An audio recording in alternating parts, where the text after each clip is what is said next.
जय हिंद दोस्तों। आज की इस क्लास में हम बात करेंगे बहुभ्रूणता के बारे में, जिसको अंग्रेजी में कहते हैं पॉली एम्ब्रियनी।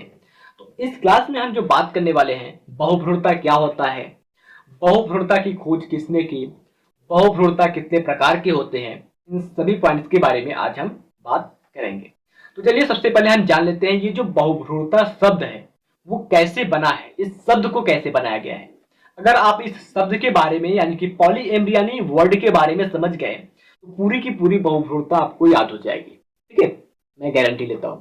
चलिए शुरू करते हैं आज की क्लास को। देखिए, ये जो दोस्तों पॉली एम्ब्रियनी, जिसको हिंदी में बहुभ्रूणता कहते हैं, ये दो शब्द से मिलकर बना हुआ। कितने? दो शब्द से। अब वो दो शब्द कौन है, उन्हीं को हमें जानना है, जिससे पूरी की पूरी डिफिनेशन बन जाएगी। चलिए, पॉली एम्ब्रियनी दो शब्द से मिलकर बना हुआ है, जिसमें पहला शब्द है पॉली और दूसरा शब्द है एम्ब्रियोनी। अब इस पॉली का मतलब क्या होता है और एम्ब्रियोनी का मतलब क्या होता है, ये भी जान लीजिए। पॉली का मतलब होता है बहुत से, ठीक है, और जो एम्ब्रियोनी होते हैं उसका मतलब होता है भ्रूण।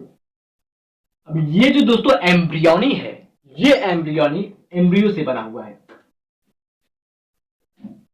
ठीक है, एम्ब्रियो से बना हुआ है, क्योंकि एम्ब्रियो का मतलब जो होता है वो भ्रूण होता है। तो यहां पर इस टॉपिक के अंदर हम बात करेंगे बहुत से भ्रूण का निर्माण। ठीक है, जब होता है तो क्या होता है, उसको क्या कहते हैं। ठीक है, तो चलिए परिभाषा की तरफ चलते हैं, जिसको हमने लिख रखा है। यहां पर बताया गया है कि एक बीज में एक से अधिक भ्रूण का होना बहुभ्रूणता कहलाता है। दैट मीन्स कोई एक सीड है, मान लीजिए ये कोई एक सीड है और इसमें बहुत से भ्रूण पाए जा रहे हैं और अलग अलग भ्रूण से अलग अलग प्लांट्स का डेवलप हो रहा है। इस प्रकार से कितने हो गए, एक ही सीड में तीन प्रकार के भ्रूण पाए गए, तीन भ्रूण पाए गए और तीनों से अलग अलग नया पौधा बना। तो यहां पर तीन पौधे हो गए। तो यही बात हम बता रहे हैं आपको कि एक ही बीज में एक से अधिक भ्रूण का होना बहुभ्रूणता कहलाता है। ठीक है, नेक्स्ट पॉइंट को देखते हैं। और अनावृत बीजी पादपों में, दैट मीन्स जिम्नोस्पर्मिक प्लांट्स में, यह एक सामान्य घटना है।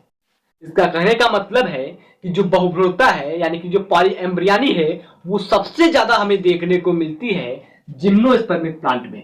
ठीक है, जिम्नोस्पर्मिक प्लांट में हमें सबसे ज्यादा बहुभ्रूणता की केसेस देखने को मिलती है। फिर उसके बाद नेक्स्ट पॉइंट की बात करें तो जो हमारा अगला पॉइंट है आवृत बीजी पादप में, दैट मीन्स जिसको अंग्रेजी में कहते हैं जिम्नोस्पर्मिक प्लांट, इसमें यह बहुत कम पाया जाता है।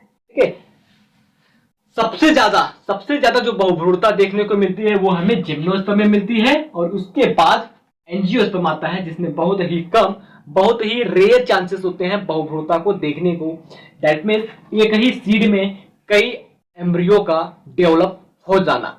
फिर उसके बाद लास्ट इसमें बात करते हैं बहुभ्रूणता की खोज। जो पॉली एम्ब्रियनी है उसकी खोज एंटिनो वान लीवेनहॉक नाम के एक वैज्ञानिक थे, जिन्होंने सन 1719 में सिट्रस में देखा था। सिट्रस यानी कि एक फैमिली है, उसके अंदर आपका आ जाएगा सभी खट्टे पदार्थ, नहीं कह सकते, जैसे कि संतरा, नींबू, यहां पर लिख देते हैं आम, ये सभी सिट्रस फैमिली के हैं। तो जो पॉली एम्ब्रियनी देखा गया था दोस्तों लीवेनहॉक के द्वारा, वो देखा गया था संतरे के बीज में। आई होप आपको इतना समझ में आ गया होगा। अब चलिए बात कर लेते हैं पॉली एम्ब्रियनी के प्रकार के बारे में। दैट मीन्स जो पॉली एम्ब्रियनी होता है वो कितने प्रकार का होता है। ठीक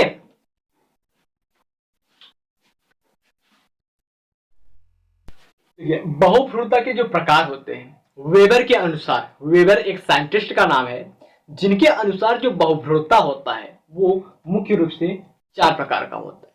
नंबर एक सरल बहुभ्रूणता, नंबर दो मिश्रित बहुभ्रूणता, नंबर तीन विगलन भ्रूणता और नंबर चार अपस्थानिक भ्रूणता।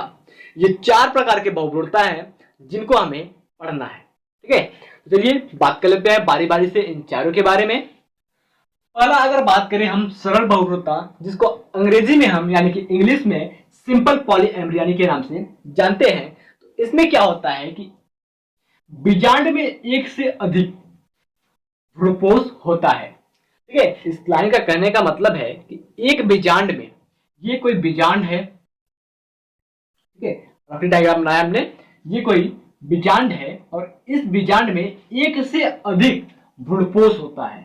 ठीक है, प्रत्येक में ऊ स्पोर बनते हैं। जो भ्रूणपोष होता है उसमें ऊ स्पोर बनता है और ऊ स्पोर जो होता है, एक ऊ स्पोर से एक भ्रूण का निर्माण हो जाता है। प्रत्येक ऊ स्पोर से एक एक भ्रूण का निर्माण हो जाता है। तो इस प्रकार के बहुभ्रूणता को हम कहेंगे सरल बहुभ्रूणता, दैट मीन्स पॉलीएम्ब्रियनी सिंपल, और उसका उदाहरण होगा ब्रेसिका। अब दोस्तों अगर ब्रेसिका की बात करें तो ये एक फैमिली है, यानी कि हम कह सकते हैं सरसों की फैमिली। सरसों की जितनी प्रजातियां होती हैं वो सरल बहुभ्रूणता के रूप में उनको देखा जाता है, उनमें जो बहुभ्रूणता होता है। अब दूसरे पॉइंट की बात करें तो दूसरा है वो है मिश्रित बहुभ्रूणता, जिसको अंग्रेजी में हम कहते हैं मिक्स्ड पॉलीएम्ब्रियनी। तो इसमें क्या होता है दोस्तों,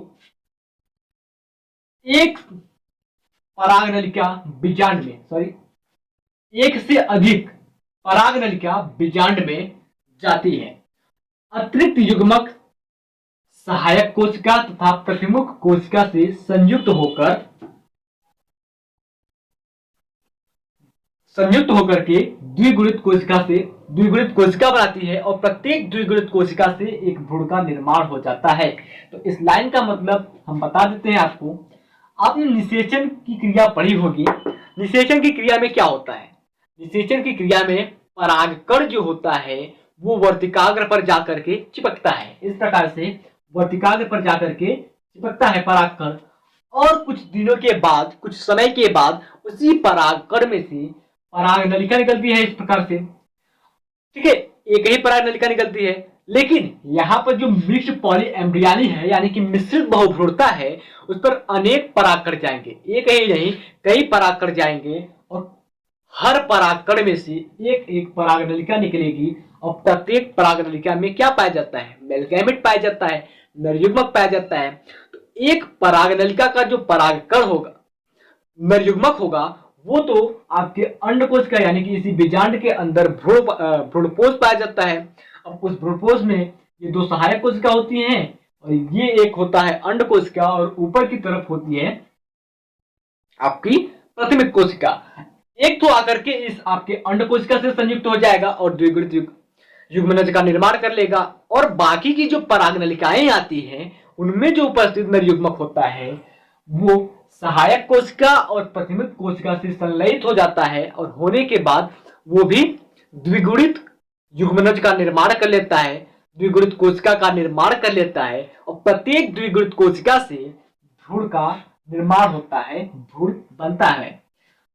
ठीक है, ये दूसरा पॉइंट है। अब चलिए तीसरे पॉइंट की बात कर ले, विदलन भ्रूणता, जिसको अंग्रेजी में हम कहते हैं क्लीवेज एम्ब्रियो। ठीक है, एम्ब्रियो का विदलन होना, एम्ब्रियो का बराबर भागों में बट जाना। ठीक है, यहां पर विदलन का मतलब होता है बंटवारा। ठीक है, बंटवारा यानी कि विदलन, क्लीवेज यानी कि बंटवारा। तो यहां पर अगर विदलन भ्रूणता की बात करें तो यह युग्मनज दो अथवा अधिक भागों में विभाजन से बनता है। ठीक है, हमने क्या बताया कि जो बहुभ्रूणता होता है उसके अंतर्गत जो युग्मनज होता है, मान लीजिए ये हमारा युग्मनज यानी कि जाइगोट है। अब इस जाइगोट में विदलन होगा तो धीरे धीरे पहले जो इसमें केंद्रक होता है, केंद्रक दो भागों में बट जाएगा, और इस कोशिका के अंदर फरो बनने लगेंगे, खांच बनने लगेंगी। इस प्रकार से खांच बनने लगेगी,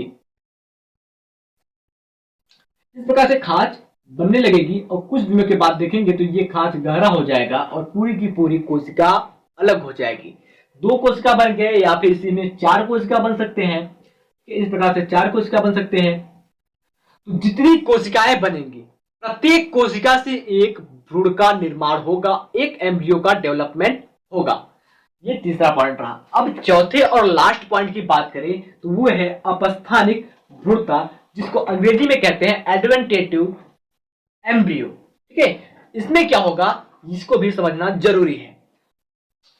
इस प्रकार का भ्रूण बीजांडकाय अथवा अध्यावरण की कोशिकाओं के विभाजन से बनता है।